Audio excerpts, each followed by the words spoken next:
Y'all, I have wanted to have today's guest on the podcast for a minute. If you are in the travel industry, odds are you already know Julie from the Mint Collection. But if not, if you're a traveler or if you're a Be the Travel client listening in, Julie's business, the Mint Collection, is a boutique representation company that connects the world's most refined small hotels to the most discerning travel advisors. So listen in to get to know more about Julie, her career in the travel industry, and the 3 boutique properties that will soon be on your must-see list. Hey y'all, I'm Bailey, the owner and founder of Be the Travel. It's the business I started to help bring my clients' dream travel bees to life.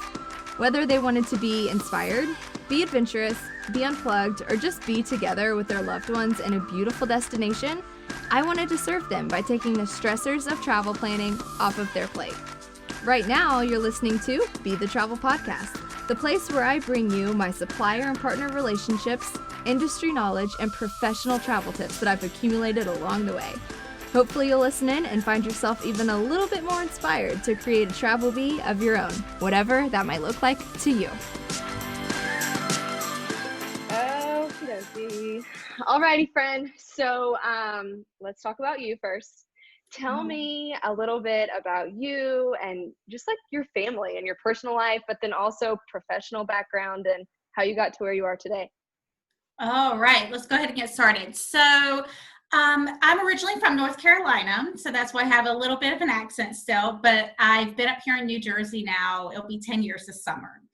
So I am enjoying life here. I never thought I would. It took me a good 5 years to get used to the pace of life, but it's wonderful now. I live here along the Jersey Shore with my husband, Dave, and then we have our daughter, Darby, who will be 4 on St. Patrick's Day, which blows my mind that she's going to be 4.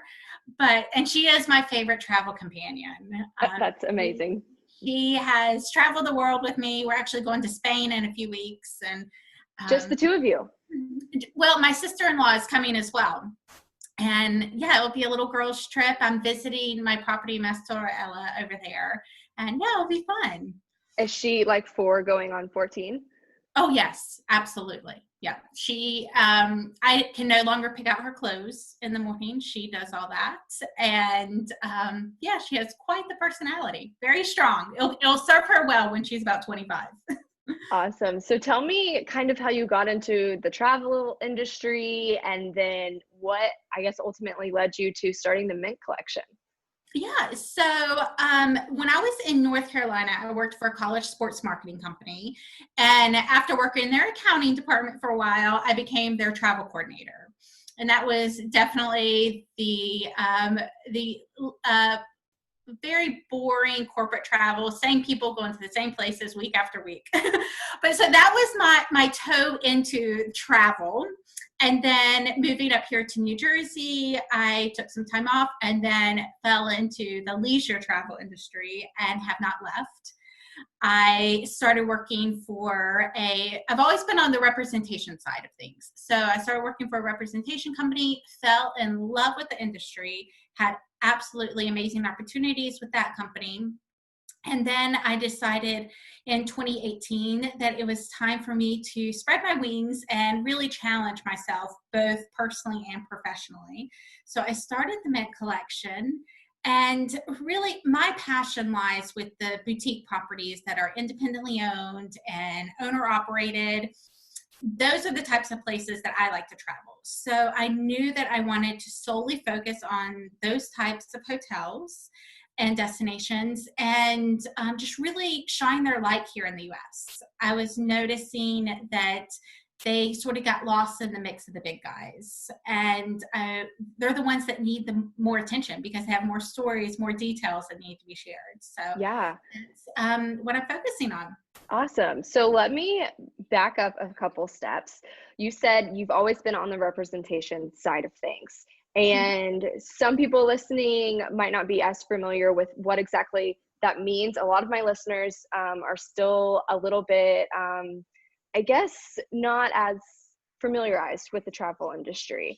And so explain the representation side, because I, as a travel advisor, I would not come to you to book one of your properties. But what purpose do you serve within the big picture of the travel industry? That is a great question. I get asked that on a daily basis.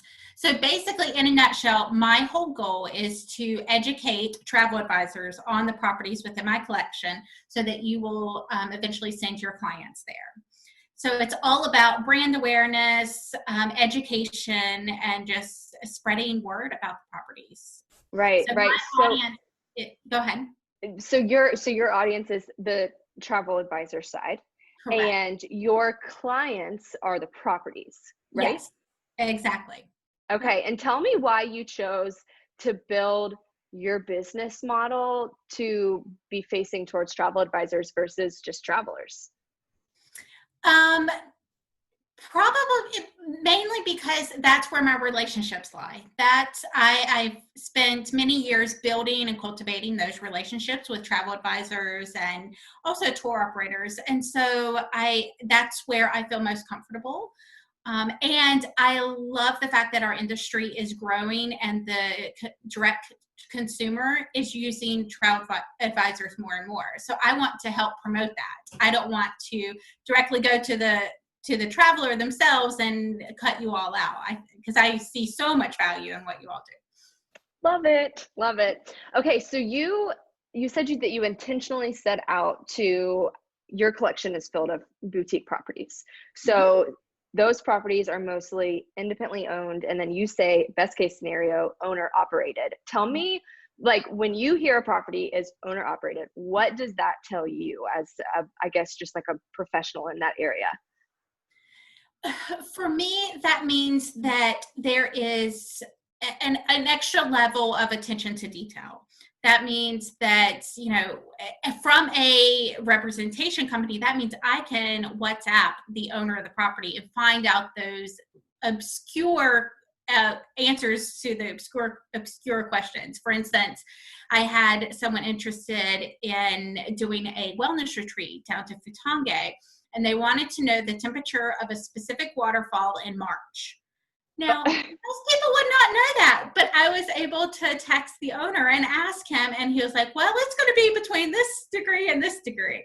So it's that access to all those little finite details that you, the advisor, probably that you need because your clients are asking you.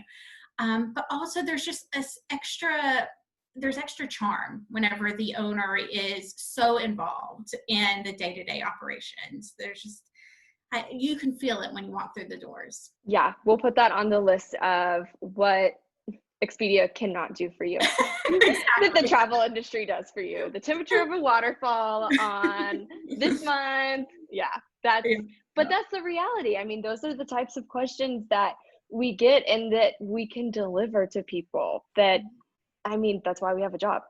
Yeah. Yeah. So I love that. Okay. So before we dive into the main event, because I'm dying to hear about your collection, because it's been a while since I've heard your rundown. Tell me favorite part about the travel industry and favorite part of your journey for the Mint collection so far. So far, it's totally been the new connections I've made, new relationships. Like I was mentioning before, I feel like our industry, there is definitely a shift, and we are appreciating these new connections, even with our competitors. And I think that, the hashtag community over competition is rampant in our industry right now, and I could not be more excited about it. We are realizing that we can gain something from every single conversation. There's been many people that will reach out and say, hey, can you hop on a call? And initially I'm like, I don't know how we could collaborate or what either of us could gain from this, but I always take it because no matter what, I always gain something from every single conversation. And that's been the most fun. I've grown both personally and professionally from these new connections. Yeah, it's something that I admire too about you and how you kind of own and operate the Mint collection is you are so ahead of the game as far as just connecting virtually.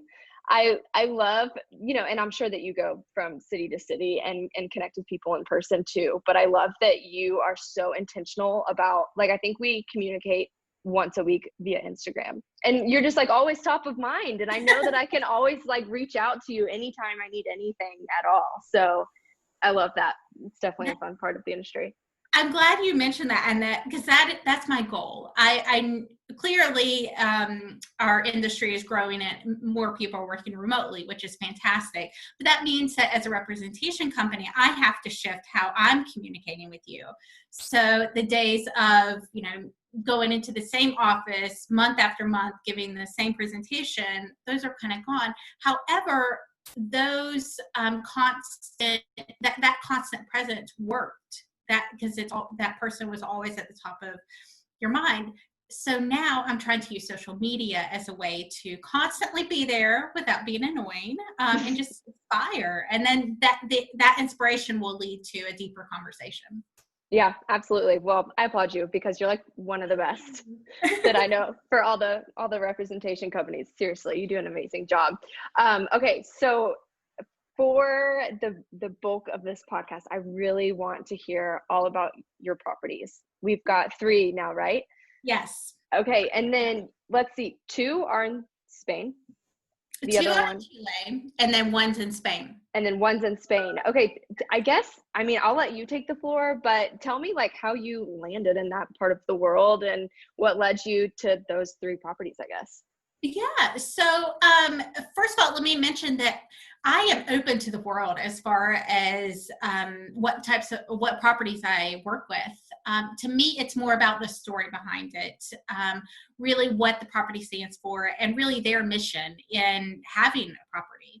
So the 2 in Chile, I was introduced to them, long story short, via a friend who was at a trade show who started speaking with someone who works with these properties in South America. It was a whirlwind, but what was really neat was my friend mentioned me, and then I believe it was 2.5 weeks later, I was in Chile visiting the properties. So complete whirlwind, but I immediately— That's the travel industry.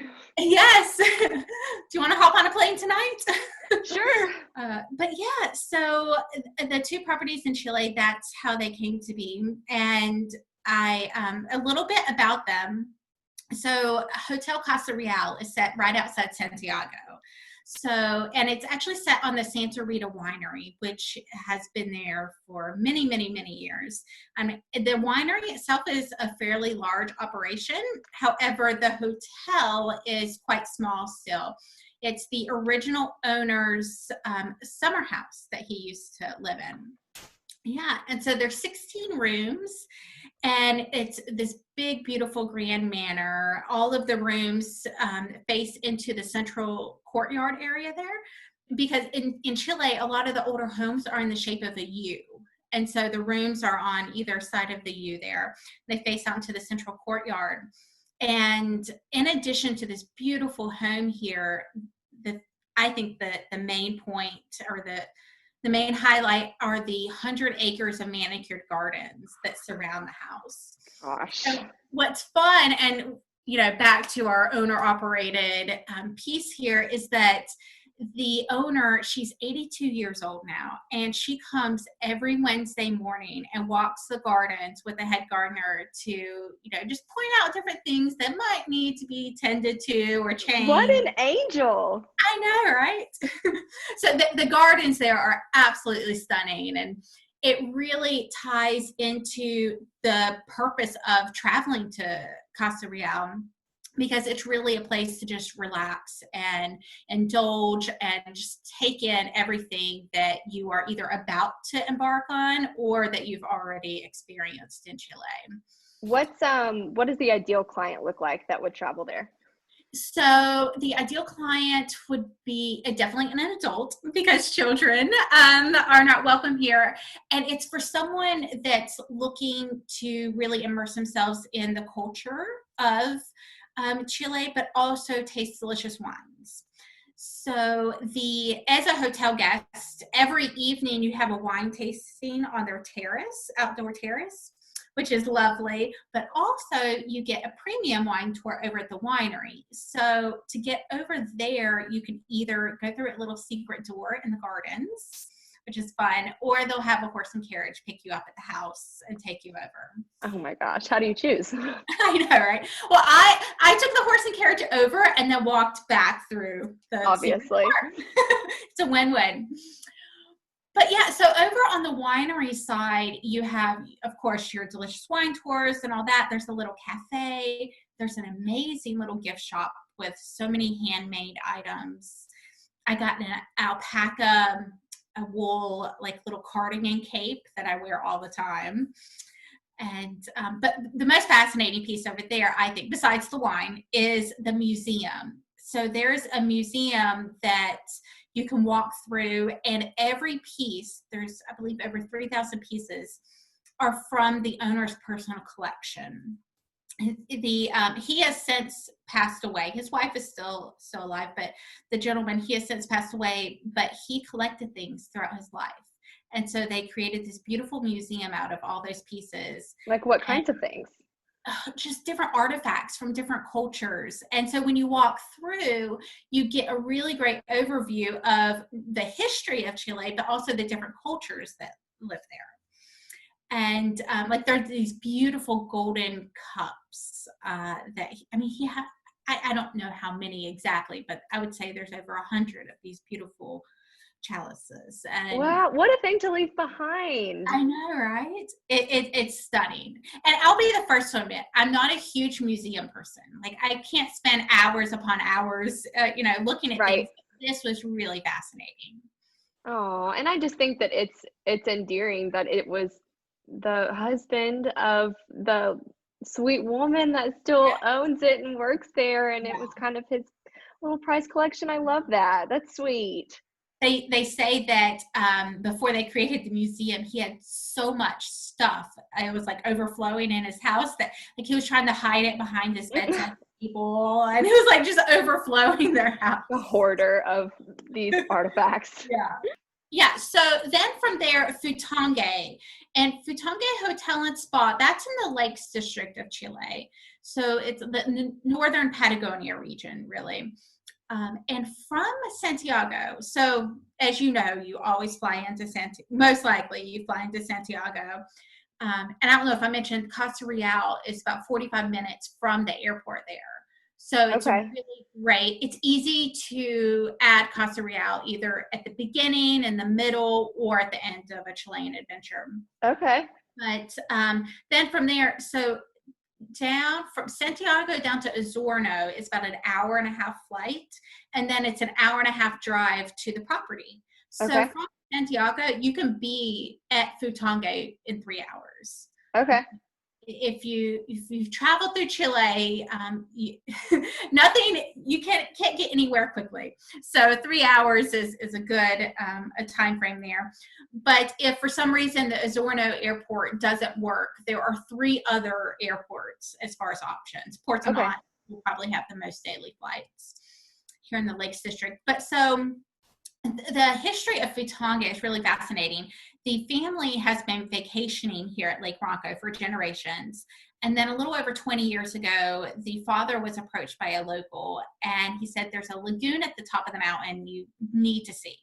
So they trekked up this mountain with just machetes in their hands and discovered this beautiful lagoon. And so the father just fell in love with everything he saw. So he started purchasing pockets of land and created his own private reserve here. Oh my, so this was late 90s. Yes. Yeah. Oh gosh, we're already in 2020. Yes. Yeah. Yeah. And so he, for the last 20 years, it's just been used for different conservation efforts. They brought in biologists to study the land, engineers to finally build trails so they could get around easily. And they want to preserve it and keep it as pristine as possible. But they also realize they have something so beautiful and they want to share it. In addition to that one lagoon, they found 6 other lagoons. There's a lava field, which is really fascinating. There's a lava field? Yeah. So this lava field, I believe I have a picture of it on my website, but I'll show it. I'll send it to you. It's so surreal. And I was actually going through it at dusk, and I was telling Matthias, I was like, I feel like I'm on a movie set. Like, it doesn't even seem real. It was really fascinating. And anybody can go see it if they go stay there. Yeah. So what they did was about 4 years ago, they opened up the park to the public. And so folks can come and pay an entry fee and enjoy the park, everything that's in there. And then 2 years ago, they built a hotel. And so now the hotel is there, and they have, guides and everything. So hotel guests, obviously get a little different experience than just a regular park goer. But what I love about this family is that their goal isn't to grow this into some huge operation. They want the hotel to be self-sustainable so that they can continue their conservation efforts in the park. And one thing that I think is I commend them on is that they will not allow big groups into the park. So it's never going to be overcrowded. Even in high season, if you go on an all-day hike, you might see 4 or 5 people. So you really get to not only experience this pristine wilderness, but like you get to do it more or less by yourself, which is really neat. That's always the best. Nothing's worse than being, so like when you Google or find on Instagram these attractions, if you will, it's always no people and absolutely beautiful. And nothing is more of a letdown when you get there and it's like crawling with like thousands of people and they're all in your pictures. And that's the worst. So I love that. That's very cool. Good to know. Yeah. Yeah. So, like I mentioned, about 2 years ago, they opened the hotel, and there are 26 rooms. They have 16 in the main building, and then they have a separate building about 100 yards away that has 10. And what I love about what they did with this space is that no matter where you are, there's a true sense of place. Like in the rooms, they have these beautiful throws on all the beds, and they're actually made by a local. And one of the excursions you can do is go to her shop, and she'll show you how she makes them. Aww. And she shares her skill. And then in the spa. So I need to mention that. So it is out of this world beautiful. It's set behind the hotel, and there's 4 treatment rooms, a huge sauna. There's an indoor-outdoor pool, and then a completely separate outdoor pool. But for the treatments, they make all their own oils there, but they make them from berries that you can find inside the park. Oh my gosh. So even down to that little detail, Did you get a treatment when you were there? I did not, unfortunately, because they were closed for the season. So I need to go back. Yeah, I definitely need to go back and experience that. I love a good spa. Yes. Well, that sounds amazing. Okay, so tell me what does the ideal traveler look like there? Yeah, so here, anybody from 0 to 99. Okay. We welcome families. We actually have quite a few families because the excursions are really, they have something for every athletic ability. Okay. For instance, for kids, the Darwin frog is really popular in this region. And so they have an excursion where the children go with a guide, and they go to a specific part of the forest and they look for the Darwin frog. Oh, yeah, kids really love that. Okay, so this would be good for multi-gen families, something that you can take. Yeah, that too. Yes. It's a very romantic park. There's actually one part of it that's like moss covered. And I was telling Matthias, is like, oh my gosh, you have to have a wedding in here. It was like just so romantic because it was right next to the waterfall and stunning. Oh my gosh, I need to get there like yesterday. Okay, tell me about your third. What are we missing? Yeah, so in Spain, Mastorella, it's in the Costa Brava area. And this is actually an exclusive use villa, which has 10 bedrooms, and it can accommodate up to 28 people. Wow. And Sylvia, the owner, so a little history about the property itself. It was built in the 1800s, but her father purchased it back in like the 1940s. And he purchased it more for the land because he loved hunting. The house itself was dilapidated. But he started doing some renovations, and unfortunately part of the house like sunk into the ground. So he had to start all over. Unfortunately, he passed before he got to see the finished project. So, or finished product. So Sylvia now owns it and operates it. She put her heart and soul into this beautiful space. You said this is his daughter.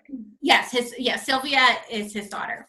Okay. And her and her husband run it now. And what's great is that she is so passionate about what she has and what she offers her guests. She welcomes every single guest herself as they arrive, and she will what she says, it's more or less like a blank canvas, and she can transform it into whatever you need, whether it's a wedding. They clearly do a lot of weddings, or if it's a girlfriend's retreat, maybe a 40th birthday getaway with friends. We're getting more and more yoga retreat requests. Or those are big. Yes, we have quite a few of those. But what she can do, she transforms it into what you need and tailor everything to your needs. So whether you want the chef every day for all the meals, or if you want the chef for just a couple meals. Can I ask what the price point is on that? Yeah, so it's a really good price.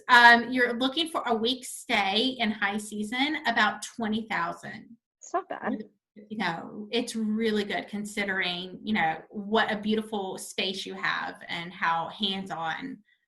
20,000, even if you have, how many people did you say? So it can accommodate 28 people. For a whole week? Yes. 20,000? Yeah. Huh. That's not bad at all. I want to go. It's a really, I know, right?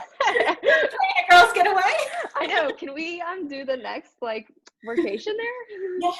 That sounds fabulous. I love that. Okay. I'm sorry I interrupted you. Tell me more. Yeah. And so what's great, so you have this beautiful house and everything, but then also this area of Spain. Sylvia was so funny. She was like, it is very similar to Tuscany and that topography, but the difference is Italy's government is really good at marketing and Spain's isn't. Yeah. but I mean, with that, it's going to be less crowded. It's going to be less touristy. Yes, yeah. And what's great is, so the house is actually situated right in the middle of the medieval villages and the beaches.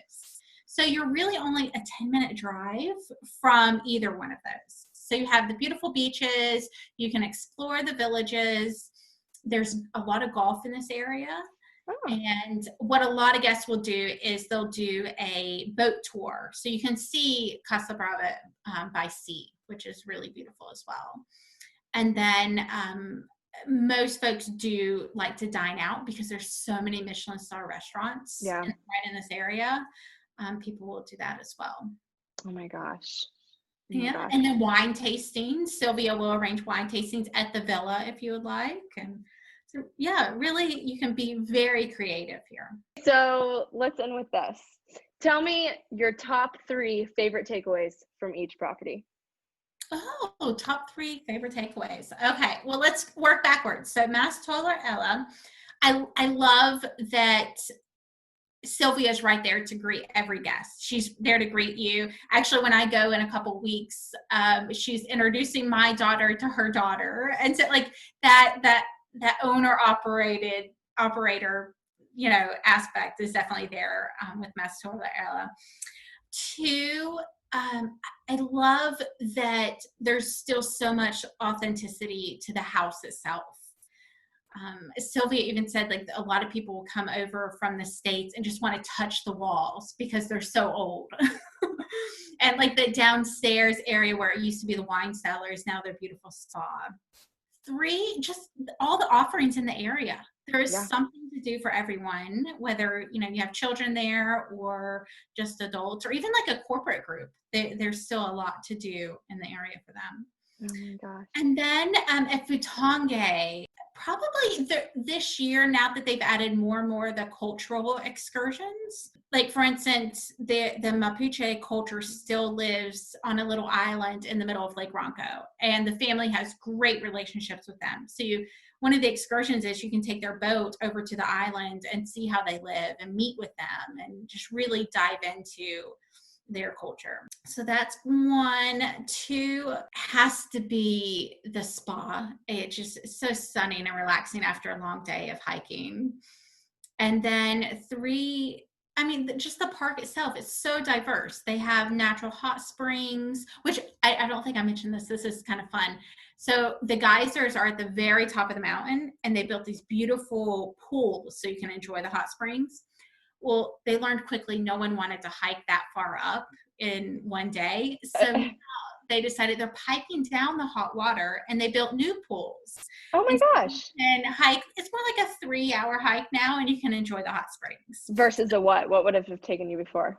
All day. It would have been like I think it's like a 4 or 5 hour hike up. Yeah. I mean, not horrible, but I can see how they would, doable, but I can see why you would want to have the option as well. Yes. Yeah. Okay, so tell me, save the best for last. Tell me your top 3 favorite things about Casa Real. Yeah, so there's so much I love about the property, but one of the things that I just think everybody should experience is their museum that I mentioned, that is right there on the winery side of the property. And it's a really great way to understand the different cultures and the history of Chile. So I love the museum. And also, I love the fact that the property almost gives you an excuse to slow down a bit, because when you are traveling through South America, you are going, you're transferring, you're hiking, you're going off on excursions. And at Casa Real, it's meant to just relax, to take a deep breath, take in everything that you've seen or about to embark on, and just, take a moment to relax before heading back to reality. Right. And then, of course, I love the wines. They have the most delicious wines. And what's great is that, so they're located in the Maipo Valley, but they have vineyards in all the Chilean valleys so that you get to try a variety. My favorite wine there is probably the Bougainville, and it's named after this big, beautiful flowering bush that there's actually one right in front of the house, and it blooms these beautiful pink flowers. And so, yeah. That is why I love Casa Real. Oh my gosh. Well, I can see why. I wish that I could add pictures to this podcast episode and video and just show everybody. But I know that, people can see photos and videos. Do you post videos on your Instagram? No, you don't. Every now and then, more in my stories than the static post. Gotcha. Well, where can people check you out and check the Mint Collection out online? Yeah, so you can find me, my website is themintcollection.travel, and then my Instagram handle is themintcollection_travel. Perfect. So just remember the travel part, and you can find me. Love it. Okay, well, thanks so much, Julie. Hey y'all, thanks so much for tuning in. I really hope that you loved what you heard today. And if you did, share it with a friend. Take a screenshot of this episode and send it to them so that they can listen in too, or post it to your Instagram story and tag us at BeTheTravelgram, or write a comment below and let us know what you think. Your support means the whole big, beautiful world to Be The Travel. And until next time, happy travels.